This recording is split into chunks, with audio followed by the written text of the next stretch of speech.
clean at pregnant trash?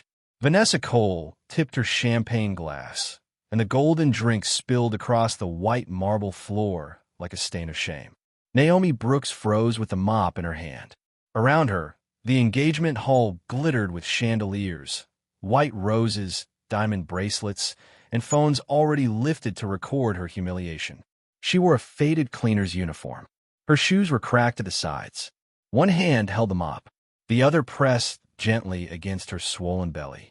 On the stage above her, Malik Davenport stood in a black tailored suit beside Vanessa, the woman everyone had come to celebrate. Naomi lowered her eyes, not because she was weak, but because her baby moved sharply inside her, and she needed this job. She needed the money for her mother's medicine. She needed to survive one more night. Then the glass doors opened, and Dr. Isaiah Grant walked in holding a sealed hospital envelope. The smile on Vanessa's face died for 1 second. Malik noticed it. So did Naomi. The room kept laughing, but something had already changed. Naomi bent slowly, dipped the mop into the spilled champagne, and wiped the floor beneath Vanessa's silver heels. The guests whispered, as if she were not human. "Is that not the ex-wife?" One woman murmured behind a white-gloved hand. "The poor one." Another guest chuckled. "How far people fall." Naomi heard every word. She swallowed each one like a stone. She did not look at Malik. She did not want him to see her like this. Not on his engagement day. Not with her belly showing under the thin gray uniform. Not with the old wedding ring she still wore on a chain hidden beneath her collar, pressing against her chest like a secret that refused to die. Vanessa stepped closer, lowering her voice just enough for Naomi to hear. "Do not pretend you belong here. You're not a wife anymore. You're hired help." Naomi's fingers tightened around the mop handle. Her knees ached. Her back burned. But she kept her voice low. "I was hired to clean the floor, Miss Cole, not to be insulted on it." A small silence cut through the room. A few guests stopped smiling. Vanessa's eyes sharpened. Malik turned his head slightly. For the first time that evening, he really looked at the woman on the floor. Her face was thinner than he remembered. Her lips were dry. Her hand would not leave her belly. Something in his jaw tightened, but he said nothing. Vanessa saw his stare and hated it. She lifted her foot and smeared the champagne Naomi had just cleaned, dragging it across the marble. Then cleaned better. A security guard stepped forward as if Naomi had done something wrong. Phones rose higher. The camera flashes made her flinch. She wanted to stand. She wanted to walk out. But in her pocket was a folded hospital bill with red numbers circled at the bottom. Her mother's oxygen payment was due before midnight. If Naomi lost this shift, Ruth Brooks would lose one more day of care. So Naomi bent again, slowly, carefully, with dignity. The baby kicked hard, and she gasped. The mop slipped from her hand and struck the marble with a hollow sound. Malik heard it above the music. "Stop," he said quietly. The band faltered. Vanessa turned to him with a bright, fake smile. "Malik, darling, she's just being dramatic. People like her always know when to make a scene." Naomi's face changed, not with anger, with pain.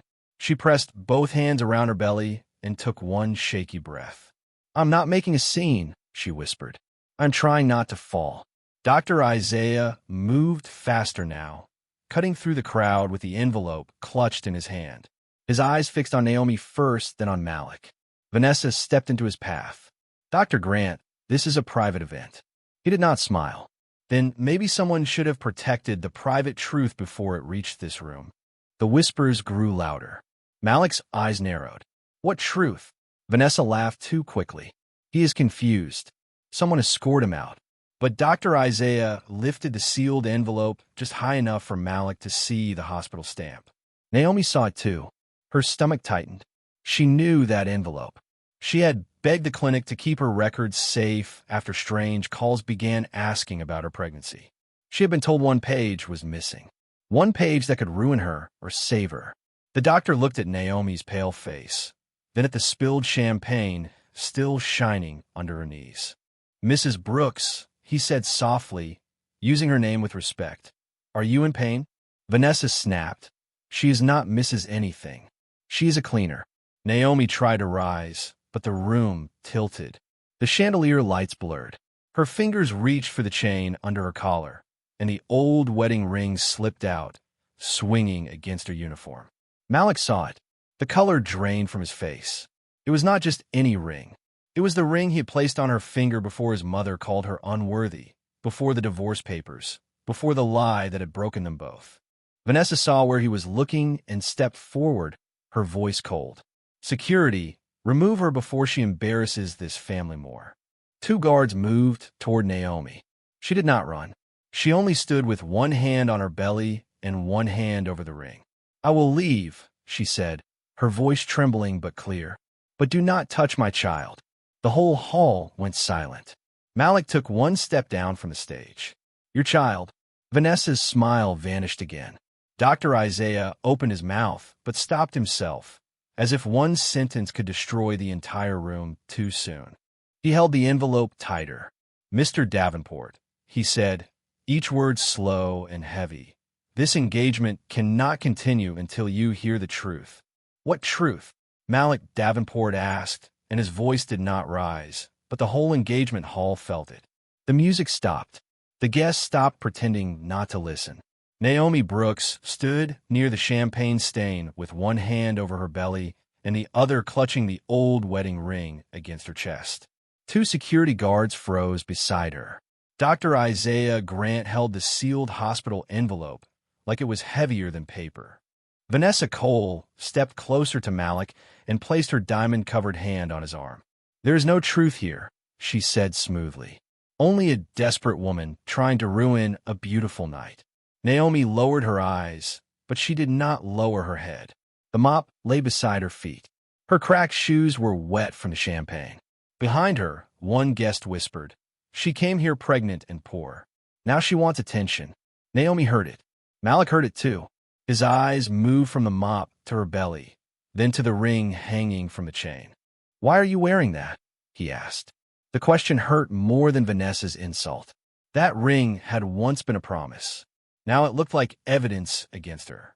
"Because some things are not easy to throw away," Naomi said softly. Vanessa laughed, but it sounded too sharp. "She kept the ring, came to your engagement, hid her pregnancy, and brought a doctor with an envelope." "Malik, can you not see the performance?" Phone stayed lifted. Naomi looked at the cameras and felt her shame becoming entertainment. She wanted to say the cleaning agency had sent her here at the last minute. She wanted to say she had not known it was Malik's engagement until she saw his face under the lights. But her throat tightened. In her pocket was her mother's hospital bill. Red ink. Unpaid oxygen fee. Pay tonight, or Ruth Brooks would lose her reserve machine. Dr. Isaiah stepped forward. "She needs to sit down." Vanessa blocked him. "She needs to leave." Malik turned to Vanessa. "Move." One word. Quiet. Cold. The room went still. Vanessa stepped aside, but her eyes burned. Dr. Isaiah reached Naomi and lowered his voice. "Naomi, are the cramps worse?" Naomi shook her head too quickly. "I am fine." She was not fine. Her hands trembled. Sweat touched her hairline. But she knew what happened when poor women admitted pain in rich rooms. They were called dramatic. They were dragged out. They were blamed for spoiling the party. Malik watched her refuse help, and something in him shifted. Not trust, not mercy, just a question that would not die. Caleb Price, Malik's assistant, moved in from the side. "Sir, should I clear the room?" Malik did not answer. His gaze stayed on Naomi's pocket, where the edge of a folded paper showed. Red hospital ink. Naomi pushed it deeper, but Vanessa saw the movement. "What is that?" Vanessa asked. Naomi stepped back. "Nothing." "Then show it." "No." That one word made the guests whisper louder. Vanessa turned to the crowd like a woman already winning. "You see? Secrets. Always secrets." Naomi's voice shook, but it stayed low. "A medical bill is not a crime." The words changed the room for 1 second. Vanessa's diamond ring could pay Ruth's medicine for a year. The roses on the stage cost more than Naomi's rent. The champagne on the floor cost more than her last clinic visit. And Naomi stood there, pregnant, wet shoes on marble, asking only to keep her job. If you saw a woman treated like this in front of everyone, would you speak up or stay silent like that room did? Then Vanessa moved fast and reached for Naomi's pocket. Naomi caught her wrist before she could pull the bill out. The room gasped. Vanessa's face hardened. How dare you touch me? Naomi let go at once. Do not take what is mine. Malik took another step down. Vanessa, enough. Enough. Vanessa turned on him, sweet voice shaking underneath. This woman humiliated you once. She walked out. She signed those papers. She took money from your mother and disappeared. Now she returns with a stomach and a sad face. And you stare at her like she is the victim? Naomi flinched at the word money. Malik saw it. Is that true? Naomi's eyes filled, but she did not cry. Ask your mother what she made me choose. The words landed like dropped glass. Evelyn Davenport, seated in the front row in a silver gown, lifted her chin. Careful, girl. Naomi looked at her former mother-in-law, the woman who had closed the mansion doors behind her. The woman who had told her love was not enough when bloodlines, money, and reputation were at stake. Naomi placed one hand on her belly. I have been careful for months. Dr. Isaiah looked sharply at Evelyn. Malik noticed. Too many small reactions. Too many people afraid of one poor woman's words. He turned to Caleb. Find out why she is really here. The agency, the clinic, everything. Vanessa grabbed his sleeve. Malik, this is our engagement. Malik looked at the champagne stain, the mop, the old ring, and the sealed hospital envelope. Then let us make sure there is nothing hidden inside it. Naomi's phone suddenly buzzed. The cracked screen showed one name. Manga. She answered, and Ruth Brooks's weak voice came through loud enough for Malik to hear. Naomi, the hospital said they cannot wait. Baby, did you get the money? Naomi closed her eyes. The hall heard her silence. Vanessa whispered, pathetic. Malik's face darkened. Naomi ended the call slowly. Her dignity was still standing, but everything else was breaking. Then Caleb returned from the side entrance, holding his tablet, his expression tight. Sir, he said, the cleaning agency did not assign her here by accident. Someone requested her by name. Vanessa went pale. Naomi turned toward her. Malik's voice cut through the room like a blade. Who requested my ex-wife to mop floors at my engagement? Who requested my ex-wife to mop floors at my engagement? Malik's question stayed in the air like thunder that had not finished rolling. No one answered. Vanessa's face recovered too quickly, the way polished glass hides a crack when the light changes. This is ridiculous, she said. You are letting a cleaner turn our engagement into an investigation. Naomi did not move. Her cracked phone was still in her hand. Her mother's weak voice still echoed in her ears. Baby, did you get the money? The mop lay on the floor behind her like a mark of what they believed she was. Caleb looked at his tablet again. The request came through a private account, he said carefully. Paid above the normal rate. No name yet. Vanessa gave a cold laugh. Then find the name later. Right now, remove her.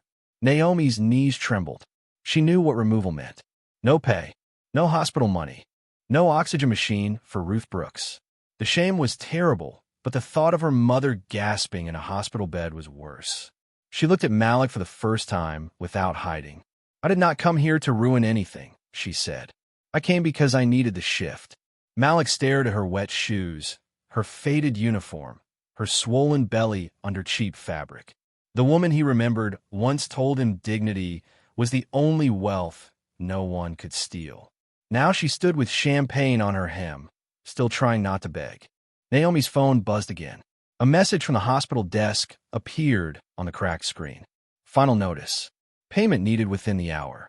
She turned the screen away, but Dr. Isaiah saw enough. His face tightened. Naomi, you should not be standing this long. Vanessa snapped at a guard. Take her outside before she collapses for sympathy. The guard reached for Naomi's arm. Malik's voice cut in. Do not touch her. A tiny hope moved through Naomi, small and dangerous. But it lasted only a second. Evelyn Davenport rose from the front row with the calm cruelty of a woman used to being obeyed. Malik, you are embarrassing this family. She has always known how to look wounded when money is near. Naomi swallowed. That sentence opened an old wound, but she did not answer it. She only bent down, picked up the mop, and set it upright against the wall, like returning a weapon she refused to use. May I leave now? She asked. My mother is waiting for me. Caleb checked his tablet again. Grady Memorial, Pulmonary Ward. Outstanding balance. Naomi's face burned. Her private pain had been dragged into a room full of strangers. Vanessa stepped into that shame. Perfect. Hospital bills. A baby. A sad little ring. How much were you planning to ask for tonight?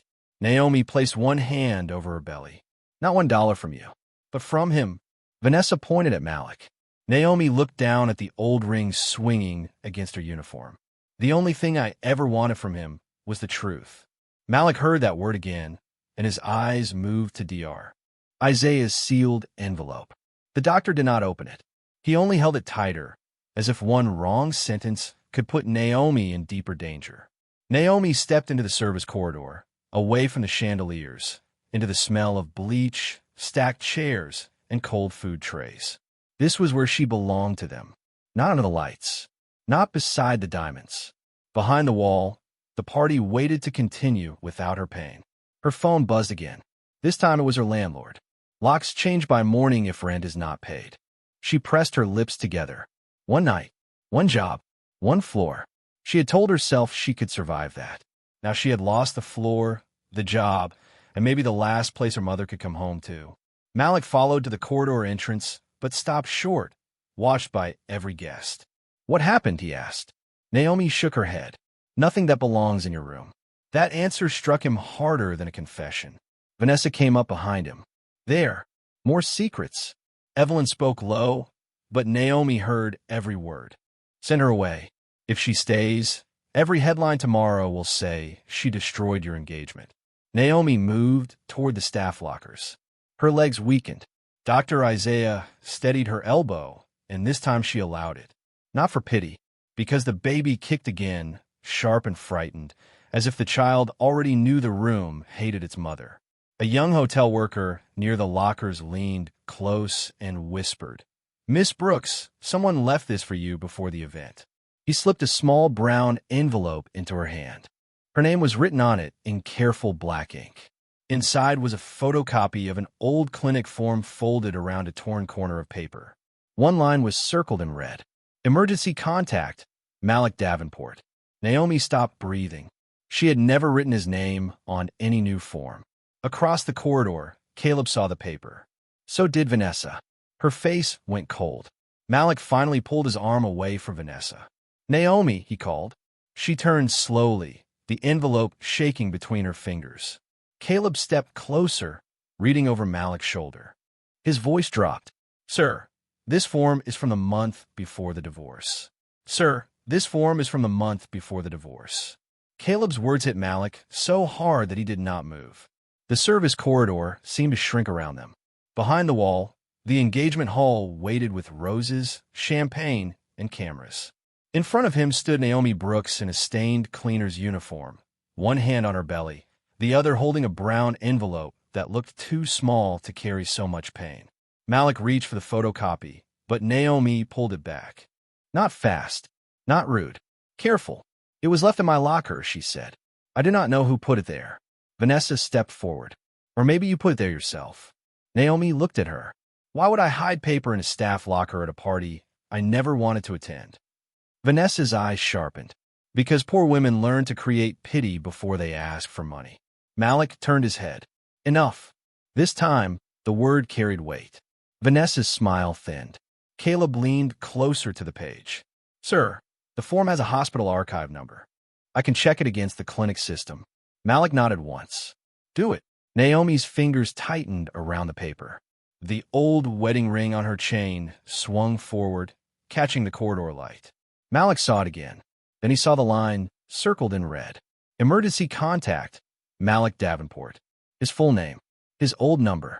Not proof. Not truth. But not nothing. Naomi, he said quietly. Why was I listed? She looked at him with tired eyes. I never listed you after the divorce. Silence fell.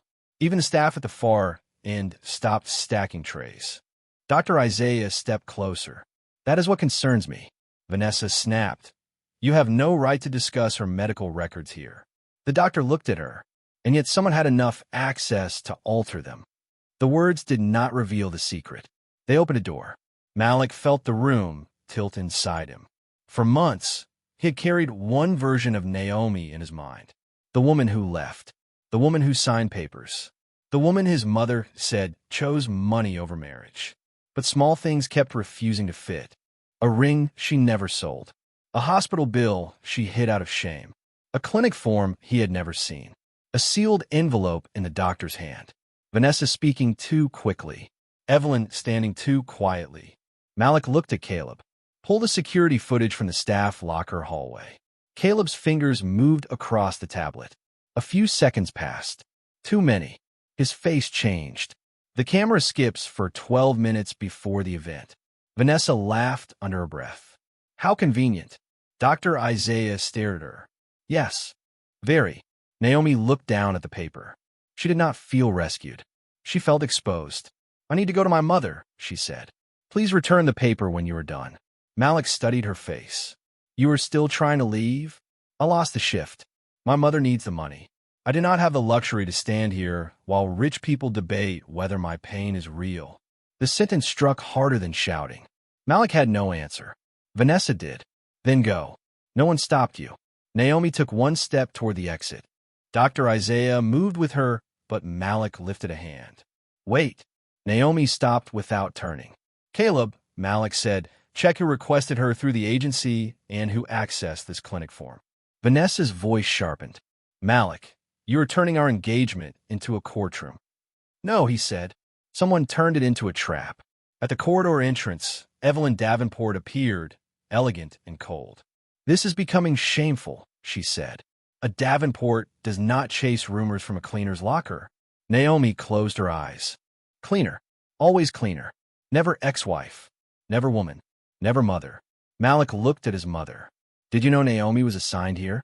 Evelyn held his gaze. I know desperate women find wealthy men when they need help. Naomi turned slowly. Her face was pale, but her voice did not break. You said almost the same thing the day you made me choose between my marriage and his future. Malik's eyes went to Evelyn. What does she mean? Evelyn's expression hardened. She means nothing. Dr. Isaiah looked from the sealed envelope in his hand to the old clinic form in Naomi's.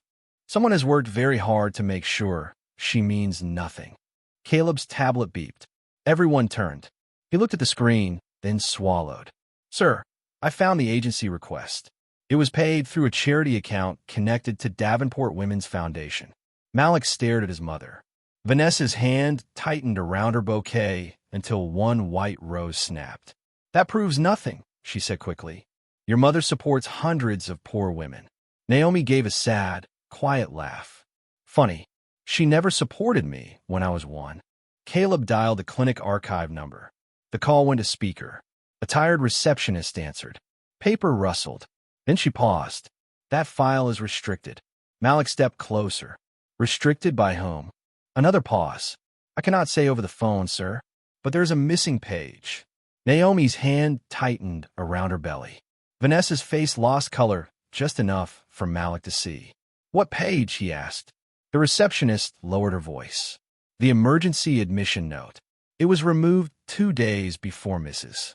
Brooks signed the divorce papers. Evelyn moved forward. In this call, Malik did not look at her. No. The receptionist whispered one more sentence. The last access request came under Davenport family authorization. The line went dead. No one spoke. Then Vanessa reached for the brown envelope in Naomi's hand, smiling too late, too hard. Give me that before this nonsense ruins everything. Naomi stepped back. The old ring swung against her uniform. Malik saw Vanessa's hand. He saw Evelyn's silence. Then he said, low and dangerous, touch that envelope, Vanessa, and I will know you are afraid of what is inside. Touch that envelope, Vanessa, and I will know you are afraid of what is inside. Malik's voice hit the corridor harder than shouting. Vanessa's hand stopped inches from Naomi's brown envelope. For one breath, nobody moved.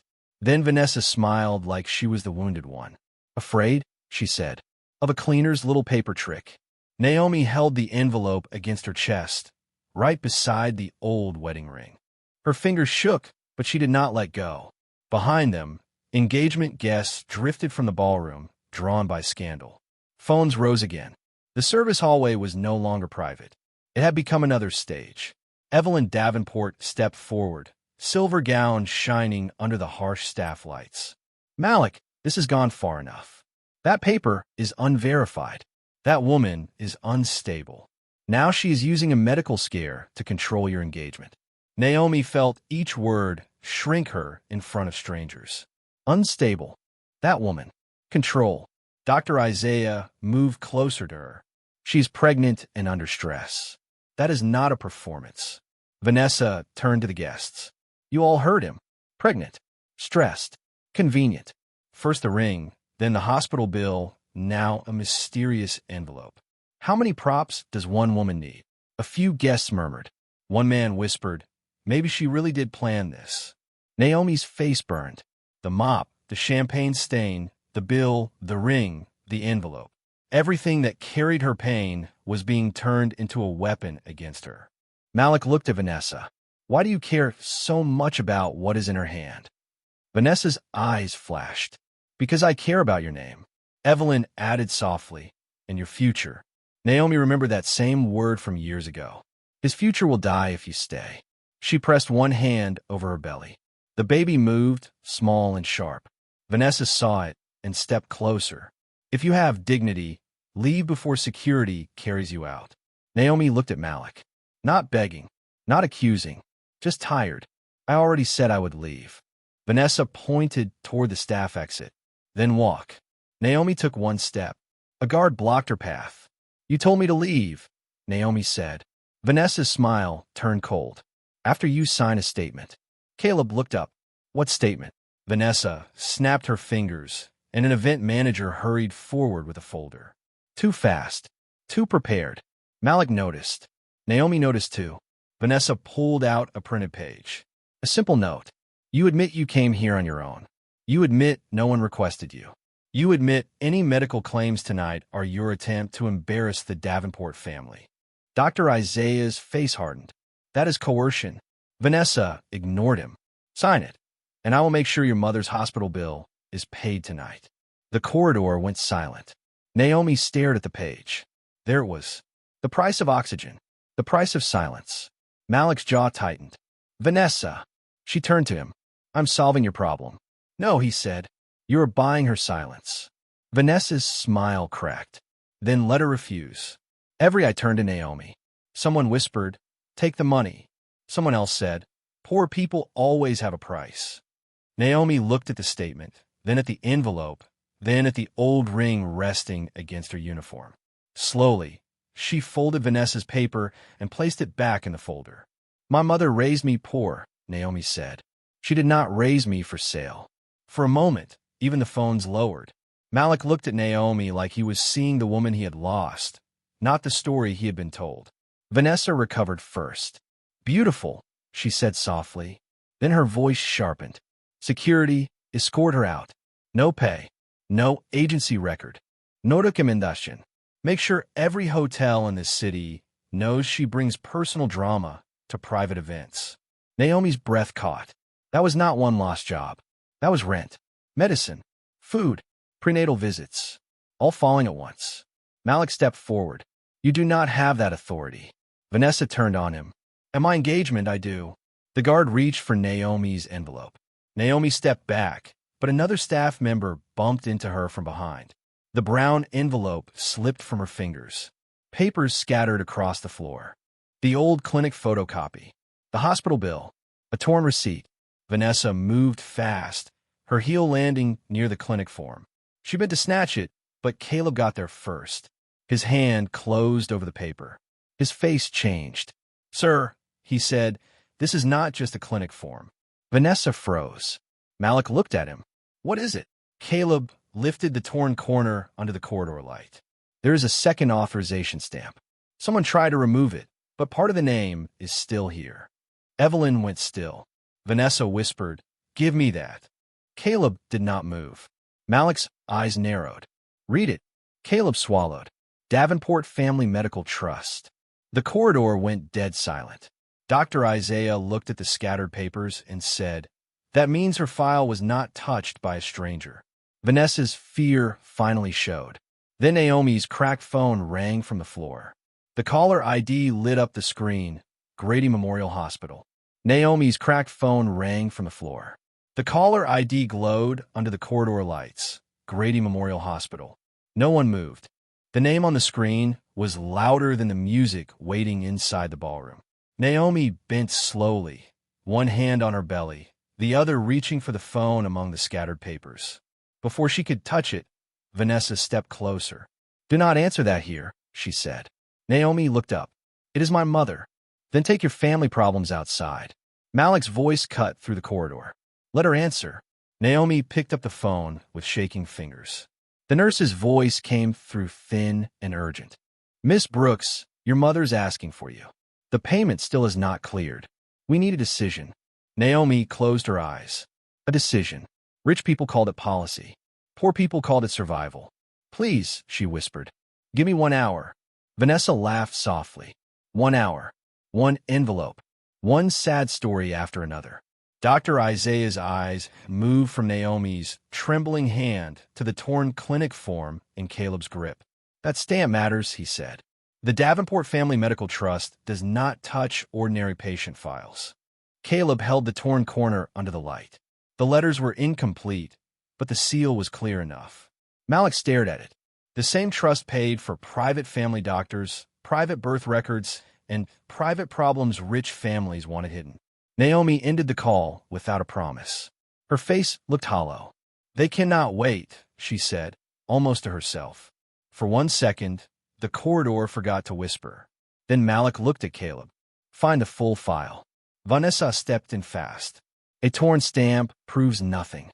"It proves someone with family access reached into her medical record," Malik said. Evelyn's voice sharpened. "Or it proves a poor woman collected scraps to embarrass us." Naomi's hand closed around the old wedding ring on her chain. "I did not collect pain. I lived it." Dr. Isaiah lowered his eyes. Then he made a choice. He lifted the sealed hospital envelope, but he did not open it. "There is more." Vanessa's face tightened. "Doctor, be careful." He looked directly at her. "That is what I've been doing all night." Malik turned. "What more?" Dr. Isaiah removed a folded copy from his coat. Not the final report. Not the answer everyone wanted. A preliminary admission note, stamped in blue at the top corner. "This came from the backup archive this afternoon. I brought it because Naomi's file was accessed twice this week, and one page was missing." Naomi went still. "Twice." "Once from the clinic," Dr. Isaiah said. "Once through a private authorization." Caleb compared the blue stamp with the torn corner. His voice dropped. "They match." The corridor changed. The rich guests stopped looking entertained. Now they looked nervous. Shame could be laughed at. Evidence could not. Vanessa folded her arms. "Fine. A file was accessed. That does not make her honest." Dr. Isaiah looked at Naomi. "No, but it means someone was afraid of what her file could say." Malik's eyes moved to Naomi's belly. He did not ask the question yet. It was too large, too dangerous, too close to the nightmare. Everyone was standing inside. Naomi covered her stomach, not to hide it, but to protect the child from the room. For a moment, hope touched her face. Someone had found proof that she had not invented everything. Vanessa killed it quickly. "Show the whole note then." Dr. Isaiah's jaw tightened. "The whole note is incomplete." The last line was removed. Malik looked at Caleb. "Can it be recovered?" "Maybe," Caleb said, "but not from here. We need the hospital archive or the trust server." Vanessa lowered her voice near Malik. "You are letting a cleaner's pregnancy drag your family into scandal." Naomi flinched. Dr. Isaiah answered first. "No, someone dragged a pregnant woman into this room to bury a scandal." Silence. Vanessa's eyes flashed with fear, then rage. Caleb's tablet beeped. He looked down. "Sir, the access log has initials." Malik stepped closer. "Whose?" Caleb hesitated. "Only 2 letters are visible. A-D." Evelyn's face did not move, but Vanessa's broken bouquet trembled in her hand. Naomi looked at Evelyn. "You told me no one would ever believe me." Evelyn's eyes turned cold. "And I was right." Malik's face darkened, but the truth was still not complete. The initials could be denied. The page was still missing. If you were standing in that hallway, what would you believe now? Was Naomi desperate? Or was someone powerful trying to erase her before her child was even born. Malik took the torn form from Caleb and slid it into his jacket pocket. This stays with me. Vanessa snapped. You cannot trust that.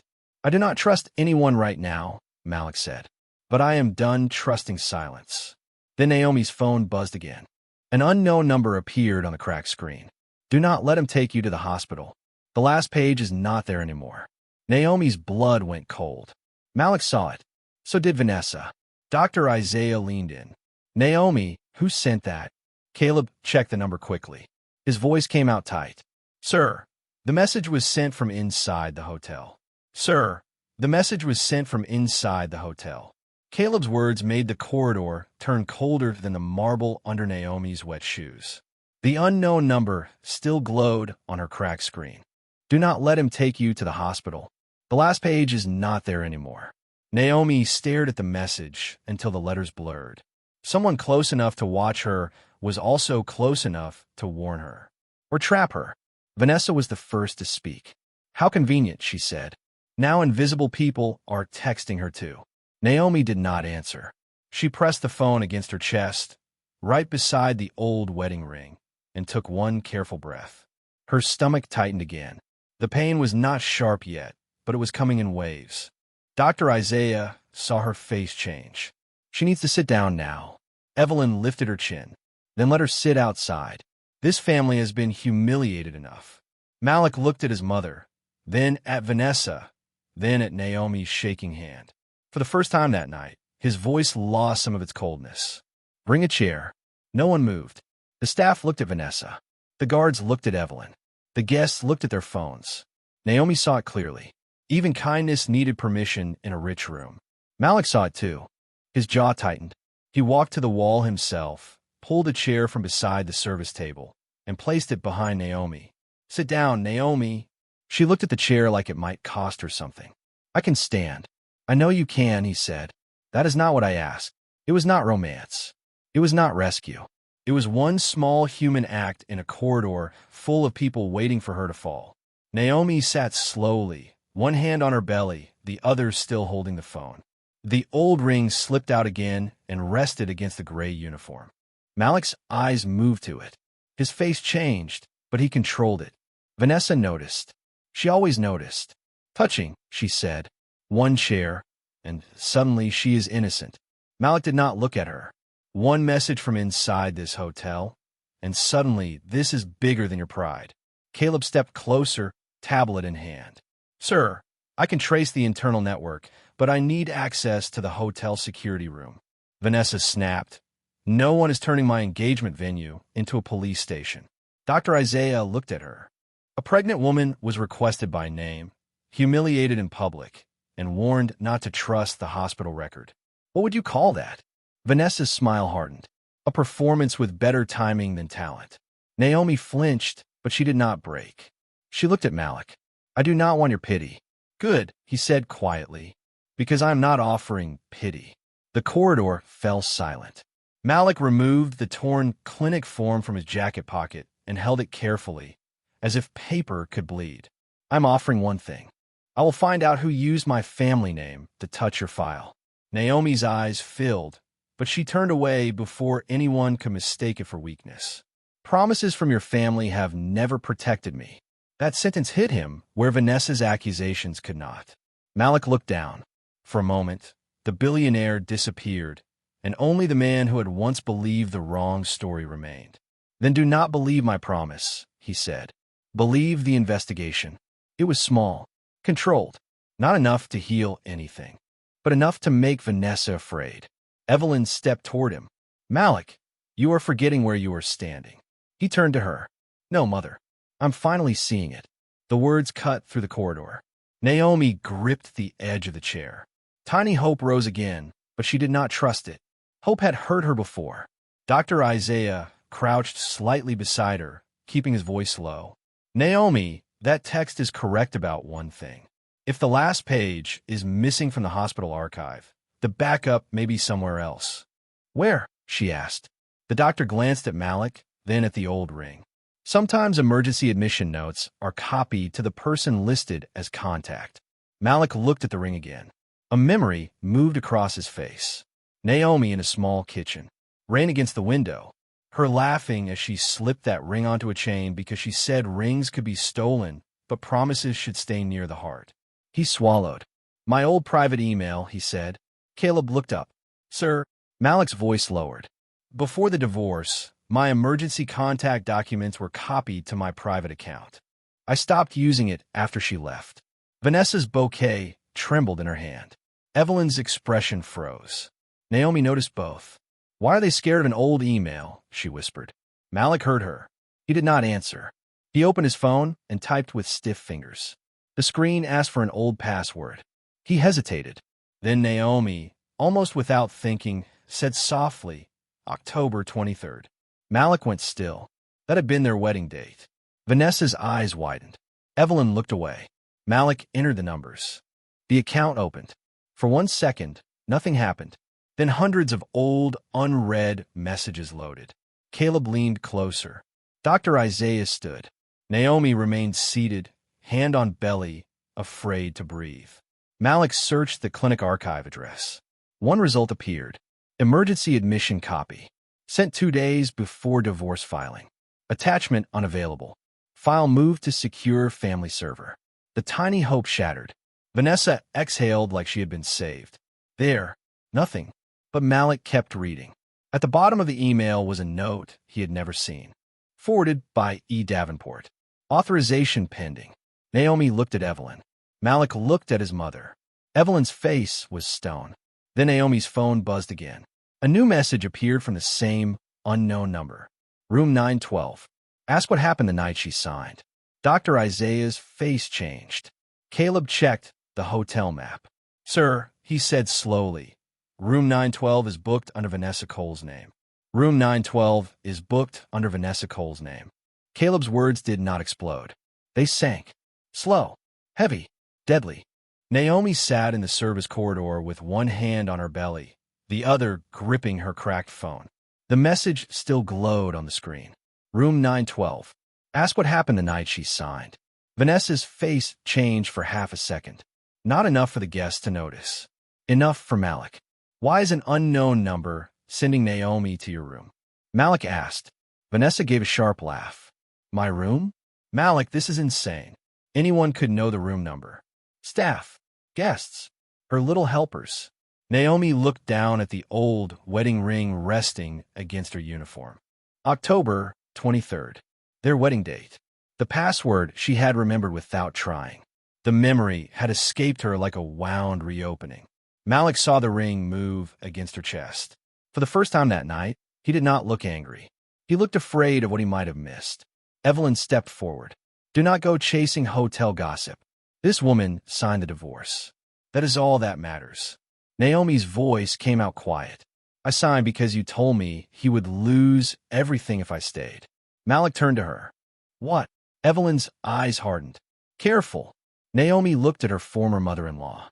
The corridor, the cameras, the rich faces, the broken bouquet in Vanessa's hand. All of it faded for 1 second. She saw another room. A private hospital room. White walls. A paper cup of water shaking in her hand. Evelyn standing over her with divorce papers while Naomi still wore a wristband from emergency admission. "I was in pain," Naomi whispered. Dr. Isaiah went still. Malik's face drained. Vanessa stepped in quickly.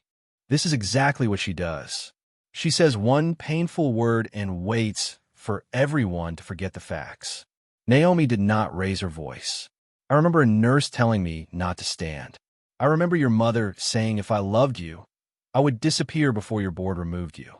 I remember signing because I thought I was protecting you." The service corridor fell silent. No one laughed now. Even the phones lowered. Malik looked at Evelyn. "You brought divorce papers to her hospital room?" Evelyn's expression stayed cold, but her fingers tightened around her silver clutch. "I protected this family from a woman who was already destroying it." "I was your wife," Naomi said. "No," Evelyn said. "You were a weakness." The words struck harder than shouting because Evelyn said them like truth. Malik stepped back as if the floor had shifted beneath him. Dr. Isaiah opened his sealed envelope just enough to remove one folded photocopy. Not the final page, only a backup note with missing lines. Naomi was admitted that night, he said. The file does not say the full reason. That part was removed. Vanessa's voice sharpened. Then it proves nothing. It proves she did not sign those papers from a place of peace, Dr. Isaiah said. Naomi closed her eyes. Tiny hope rose, but it hurt too much to hold. Malik knew now that something had happened. But not enough. Not the whole truth. Not the page that could explain why the emergency contact was him, why Evelyn's authorization touched the file, why Vanessa's room number had appeared on Naomi's phone. Caleb looked at his tablet.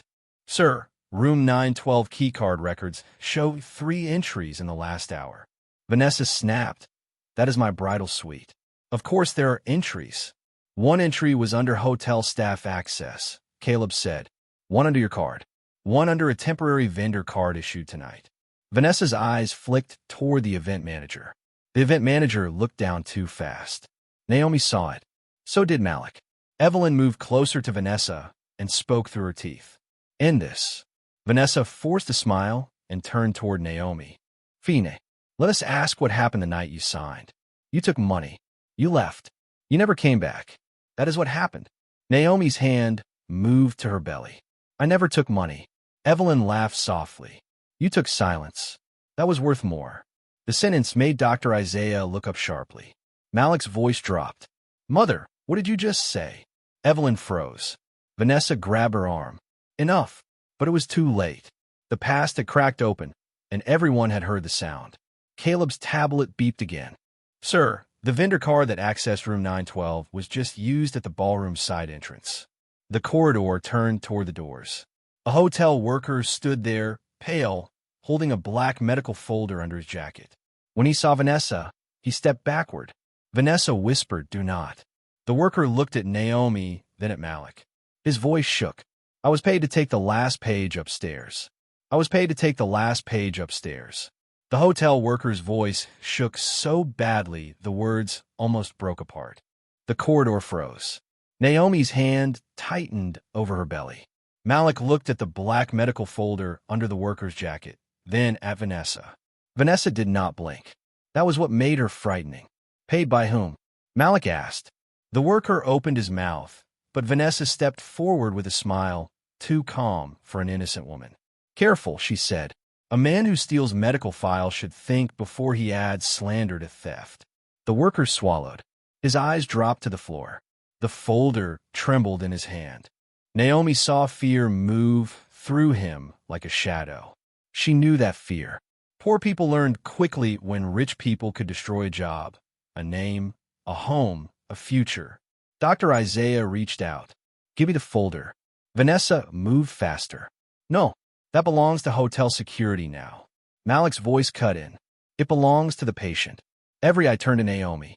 Patient, not cleaner, not trash, not performance.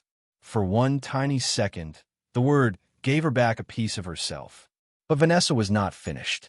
She turned toward the guests crowded at the corridor entrance. Everyone, look at this. A stolen file appears right after Naomi receives a mysterious text. A cleaner, a doctor, a nervous worker, and suddenly my bridal suite is blamed. Does anyone else see how staged this is? Murmurs rose again. Phones lifted higher. Evelyn seized the moment. Malik, this is exactly why I warned you. She creates confusion, then hides behind tears. Naomi's voice came out low. I have not asked anyone to cry for me. Vanessa pointed at the folder. Then open it. Right now. If you are so innocent, open it in front of everyone. Dr. Isaiah shook his head. No, her medical privacy will not be turned into entertainment. Privacy? Vanessa laughed. She brought her belly, her bill, and her drama into our engagement. Naomi flinched, but she did not look away. You requested me here by name. Vanessa's smile sharpened. Prove it. Caleb stepped forward. We are close. Close is not proof, Evelyn said. Close is gossip dressed like evidence.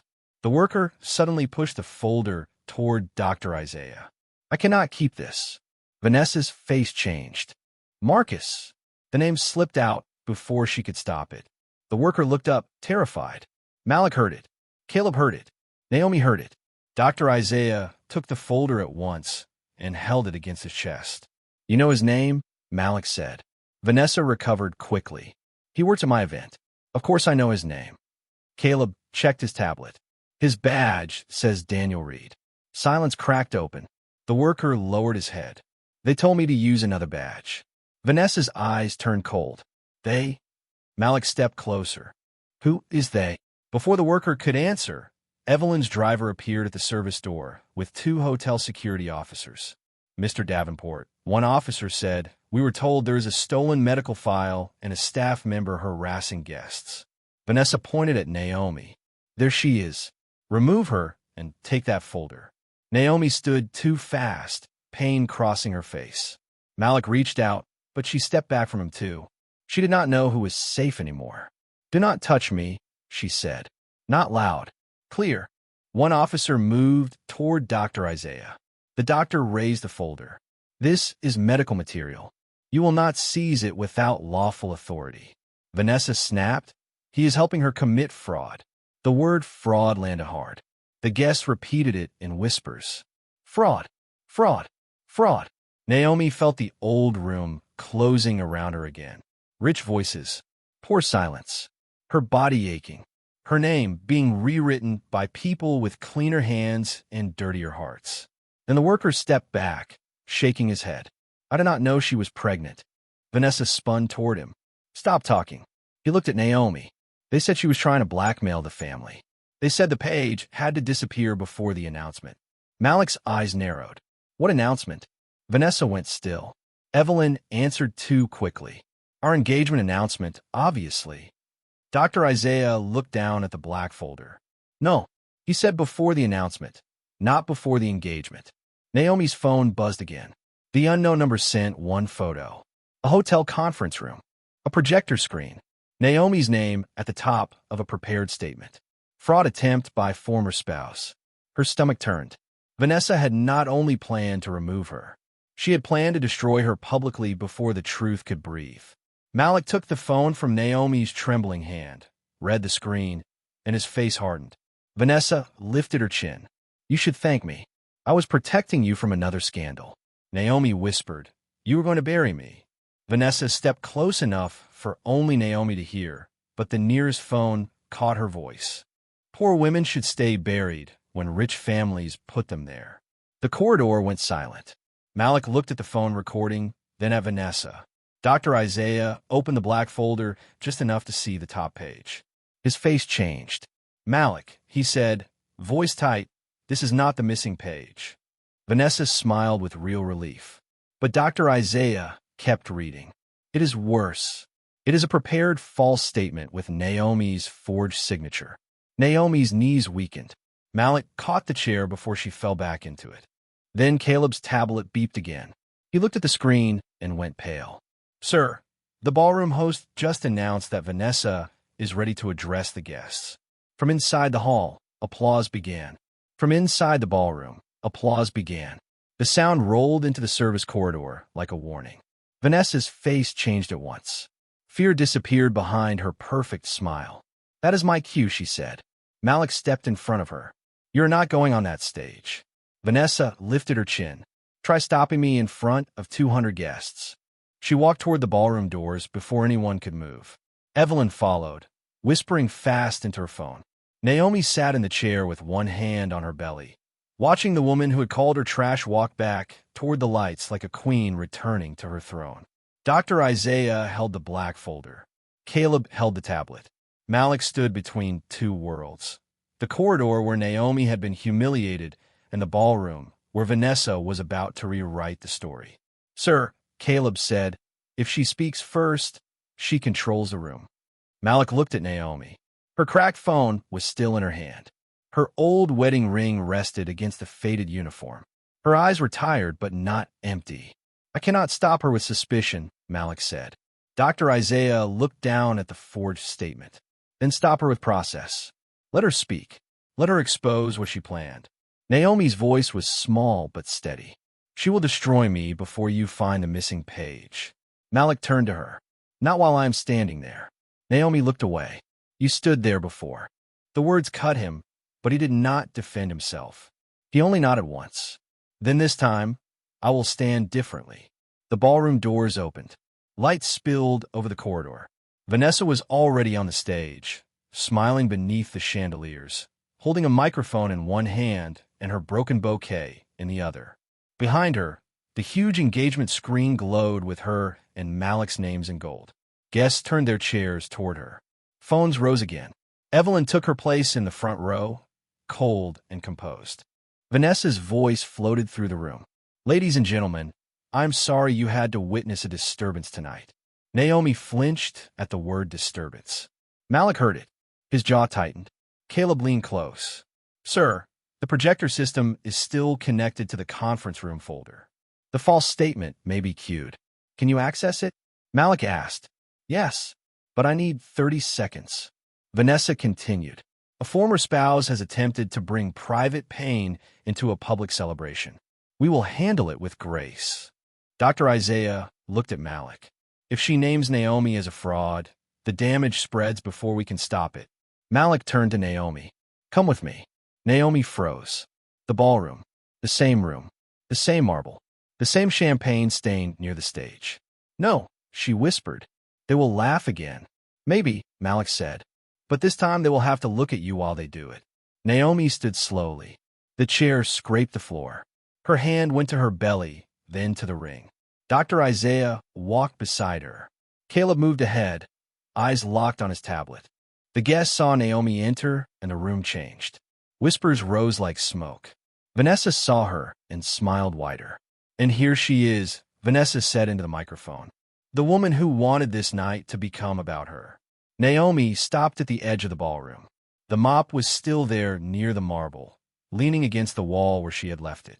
The sight made her throat tighten. That was where she had been made small. Now the whole room wanted to see if she would shrink again. Before Vanessa reveals what she claims is the truth, ask yourself who you believe right now. The woman with the microphone, or the woman who was forced to mop the floor while carrying a secret everyone wanted buried. Vanessa lifted a folder from the podium. I have here a signed statement.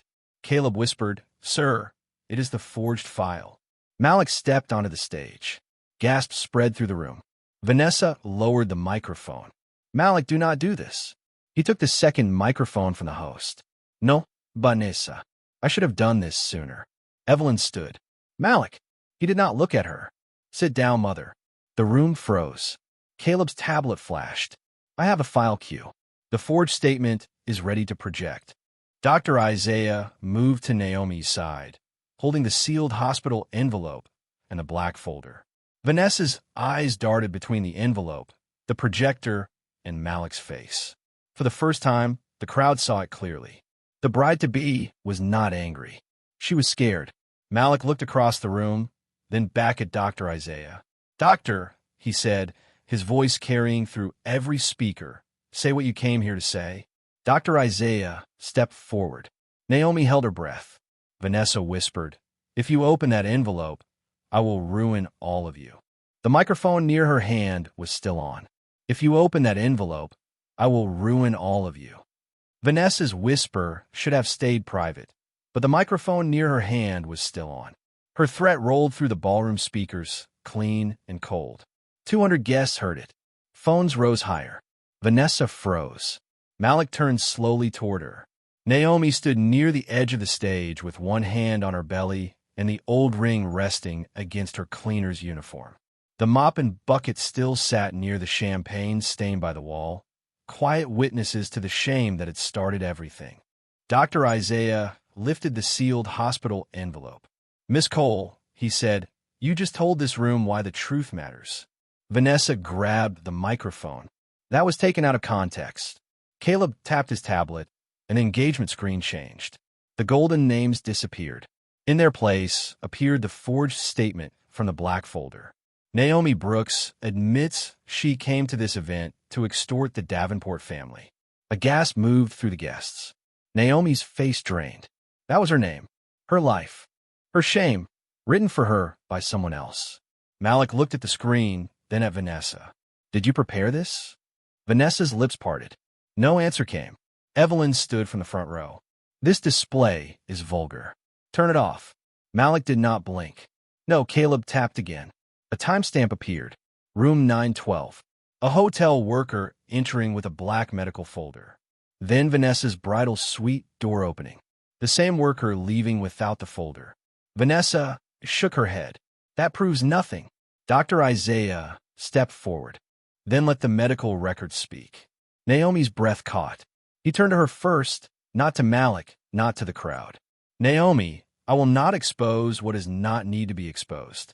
But the part they tried to erase belongs to you, and it has been used against you long enough. Naomi closed her eyes. For months, silence had been her only shield. Now silence was choking her. Slowly, she nodded. Dr. Isaiah opened the envelope. The sound of paper tearing felt louder than the applause had been. He pulled out a white report with a red hospital seal. At the top, the words were clear enough for the front row to see. DNA paternity report. His face changed. He looked at the paper once, then again. Then he looked at Malik as if one sentence could break the whole room. Vanessa whispered. No, Dr. Isaiah lifted the report higher. This is the recovered DNA paternity report attached to Naomi Brooks's emergency admission file. It was removed from the archive 2 days before she signed the divorce papers. The ballroom went silent. Naomi's hand tightened over her belly. Malik's face drained. Evelyn looked away. Vanessa tried to laugh. A report does not mean anything until someone reads it correctly. Dr. Isaiah's voice hardened. Then I will read it clearly. He turned the page toward the crowd. Caleb zoomed the image onto the engagement screen. DNA test. Paternity match. Probability of paternity, 99. 99%. Alleged father, Malik Davenport. The room broke into gasps before the doctor even finished. Malik stepped back like the floor had moved under him. He looked at the screen, then at Naomi's belly, then at the mop and bucket near the wall. The truth did not lift him. It crushed him. Dr. Isaiah looked straight at him and said the words the whole room had been waiting for. Mr. Davenport, this baby is yours. Naomi closed her eyes. Someone whispered, that is his baby. Another voice trembled. They made her mop the floor, carrying his child. Vanessa grabbed the podium. This is impossible. Dr. Isaiah did not lower the report. The record confirms the child Naomi Brooks is carrying was conceived while she and Malik Davenport were still legally married. The DNA result names Malik Davenport as the biological father. It also excludes the man Naomi was accused of seeing. Malik turned sharply toward Evelyn. Accused by whom? Evelyn's mouth tightened. Dr. Isaiah continued before she could answer. The verification was never released to Naomi. It was moved to a family-controlled server. Tonight, Caleb recovered the access trail and the matching backup record. Vanessa's voice cracked. This is illegal. Caleb answered from below the stage. No, forging her signature was illegal. Hiding medical records was illegal. This is documentation. Malik walked down from the stage slowly and stopped in front of Naomi. He did not touch her. He did not reach for the child. He only stood there, ashamed in front of the woman he had doubted. You were carrying my child, he said, his voice rough, and I let them put you on the floor. Naomi's eyes filled, but her chin stayed steady. You believe them before you believe me. The words hit him harder than any public shame could. Caleb changed the screen again. A call log appeared. A payment receipt. The private agency request. Naomi Brooks requested by name. Paid through Davenport Women's Foundation. Secondary approval. Vanessa Cole Events.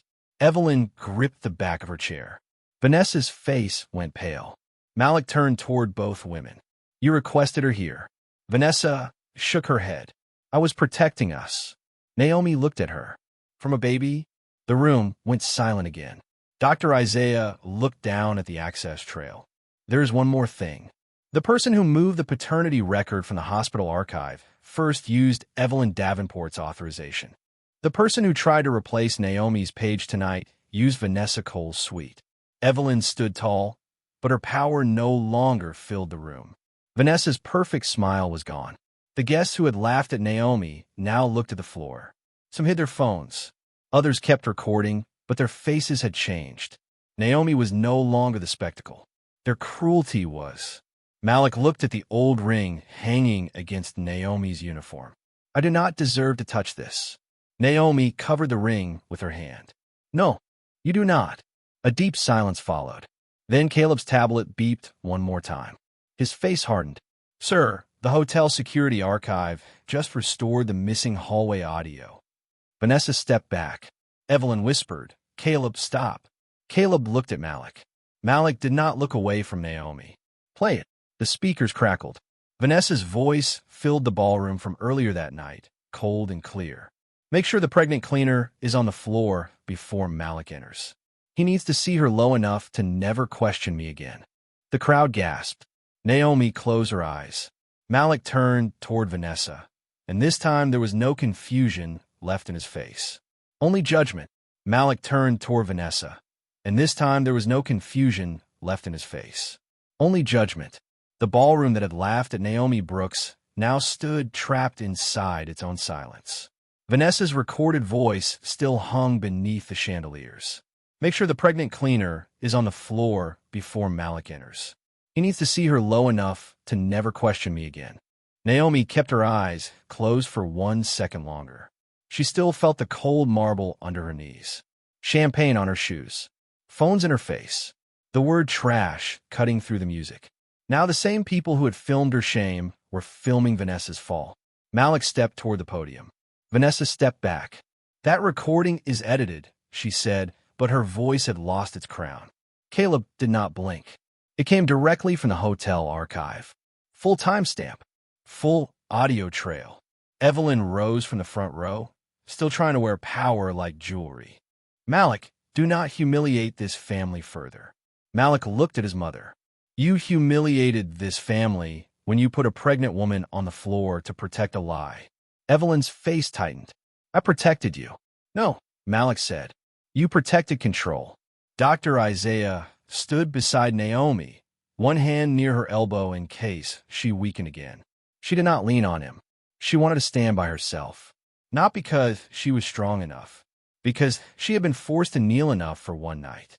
Vanessa grabbed the forged statement from the podium and tore it in half. You are all turning on me because of one poor woman's story. Naomi opened her eyes. No, she said quietly, because of your own words. A few guests lowered their phones in shame. One woman who had whispered earlier looked at the floor. The hotel worker, Daniel, stood near the side door with tears in his eyes. I am sorry, he said to Naomi. They told me I would lose my job if I refused. Naomi could have hated him. Maybe part of her wanted to. But she only said, then tell the truth now. Daniel nodded quickly. Caleb placed the payment trail on the screen. Vanessa Cole Events. Davenport Women's Foundation.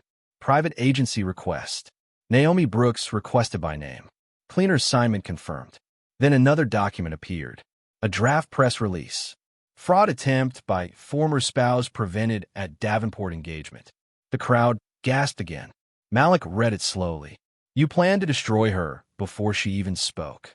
Vanessa's eyes filled, not with regret, but panic. I planned to protect what we built. Malik looked at the ring on Naomi's chain. You built nothing with me. You built a stage over someone else's pain. Evelyn stepped forward. Enough. Naomi signed. Naomi left.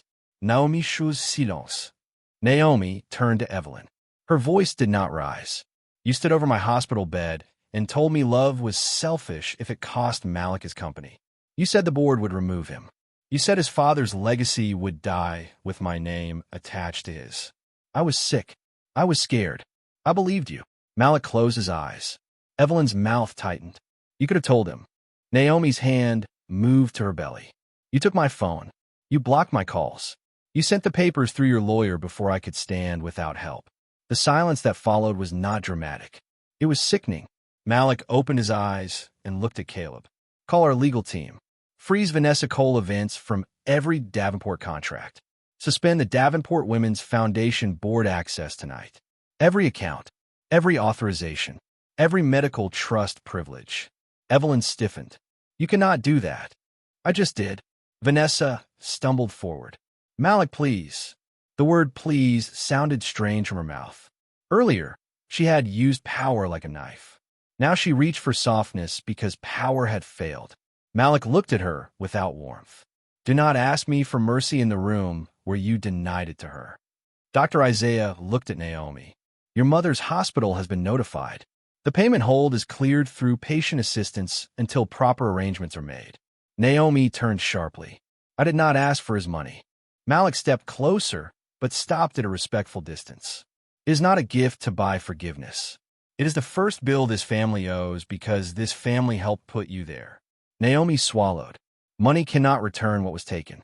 I know, Malik said, and I will spend the rest of my life knowing I believed a lie faster than I protected my wife. Naomi flinched. Malik saw it and corrected himself with pain.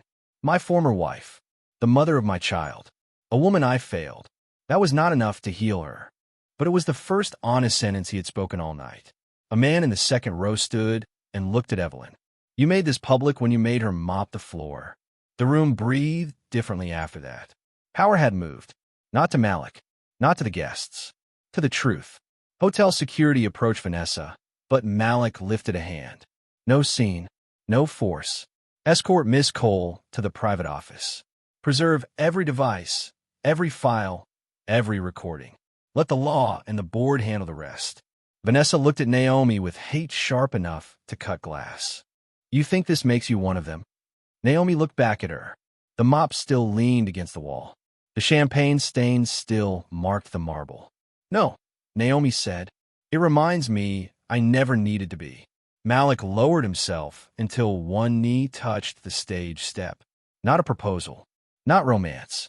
A public apology in the place where public shame had been given. Naomi, he said, I cannot ask you to forgive me tonight. Naomi looked at him. Then do not. Caleb's tablet beeped. He looked up with urgency. The hospital just called Dr. Isaiah's line. Ruth Brooks is stable, but they need Naomi there now. Naomi's face changed. The mother. The bill. The real reason she had endured all of this. Dr. Isaiah stepped forward. I will take her. Malik stood. My car is ready. Naomi looked at him. I will ride with the doctor. Malik nodded, hurt but respectful. Then my driver will clear the entrance and follow at a distance. Naomi turned to leave, but Vanessa's voice cut across the ballroom one last time. He will come back to me when the guilt fades. Naomi stopped. She turned, one hand on her belly, the old ring against her uniform, the mop behind her like a ghost of the woman they tried to make her. No, she said softly. Guilt fades. Truth stays. Then she walked toward the exit, and the crowd parted for her this time. The crowd parted for Naomi Brooks this time. No one laughed. No one called her trash. No one blocked her path with a phone in her face. She walked slowly, one hand on her belly, the old ring resting against her faded cleaner's uniform, while Dr. Isaiah stayed close enough to catch her if her strength failed. Behind her, the mop still leaned against the ballroom wall. The champagne stain was still faint on the marble. Naomi saw it and remembered her knees on that floor. Then she looked away. Some places lose power over you the moment you stop begging them to see your worth. Outside, the night air touched her face, cool and clean. Malik's black car waited near the entrance, but Naomi did not walk toward it. Dr. Isaiah opened his own car door. Malik stood a few feet away, careful not to crowd her. Naomi, he said, I will make sure your mother receives the best care. Naomi looked at him. Her eyes were tired, but clear. My mother needs care, not pity. Malik nodded. Then care. No pity. At Grady Memorial, Ruth Brooks was sitting up with an oxygen tube beneath her nose when Naomi entered. Ruth's eyes filled when she saw the stained uniform, the swollen belly, the trembling mouth. Baby, Ruth whispered, what did they do to you? Naomi knelt beside the bed, not like she had knelt on the ballroom floor, but like a daughter coming home. They tried to make me small, she said, but I remembered what you taught me. Ruth touched her face. Stand with a clean heart, even when your shoes are dirty. Naomi finally cried. Not for cameras, not for rich guests. She cried where love was safe. Malik stood outside the room, watching through the glass. He did not enter. Forgiveness was not another door his money could open. Caleb stood beside him. The board suspended Mrs. Davenport's foundation authority, he said. Vanessa Cole Events is under review. The hotel audio, forged statement, and medical access logs are secured. Malik did not smile. No spectacle. No revenge. Let the truth do what lies tried to avoid. Inside the room, Naomi placed the old wedding ring on the bedside table. Ruth looked at it. Are you giving him back your heart? Naomi shook her head. No, I am giving myself back my hands. Weeks passed. Vanessa disappeared from the society pages that once worshipped her. Evelyn kept her mansion, but lost her command. Her foundation was rebuilt under outside oversight, and the women it claimed to serve finally received a voice at the table. Malik did not ask Naomi to return home. He did not send flowers like guilt could bloom into trust. He showed up quietly. Court appointments, hospital forms, medical bills corrected, not gifted. A public statement accepting responsibility, not polishing his image. And every time he came too close to sounding sorry for himself, Naomi reminded him with one look that his guilt was not her burden to carry. One afternoon, Naomi returned to the hotel, not as a cleaner, not as a scandal, but as a guest invited to close the investigation. The ballroom was empty. The chandeliers were off. The roses were gone. Near the wall, an old mop leaned in a bucket. Naomi stood before it. Malik stood behind her, silent. That was where they made me kneel, she said. I know, he answered. No, Naomi said softly. You know where it happened. You are still learning what it cost. She picked up the mop, not to clean, but to move it out of the walkway.